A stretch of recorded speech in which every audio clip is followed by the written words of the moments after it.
Վարչապետ Նիկոլ Փաշինյանը մասնակցելով դատական գործերի քննության ողջամիտ ժամկետների պահպանման գործնական կամ ընդհանցակարգային խոչընդոտները թեմայով պանելային քննարկմանը հայտարարել է, որ կարևոր է հարցերի հայեցակարգային հիմքերին հասնելը։ Նրա խոսքով արտադրության ոլորտում հասկացությունների ճշգրտման հարց կա, իշխանության լեգիտիմության հարցը լուծել են, իրավակարգայինը ոչ։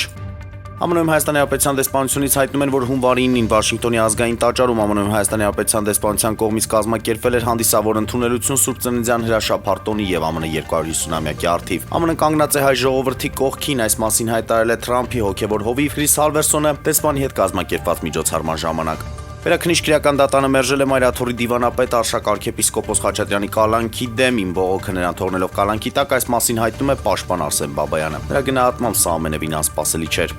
Վրաստանի նախկին վարչապետ Իրակլի Ղավրիբաշվիլին դատապարտվելու է 5 տարվա ազատազրկման, նա ընդունել է մեղքը ստորագրելով համապատասխան համաձայնագիր, հայտնում է երկրի գլխավոր դատախազությունը։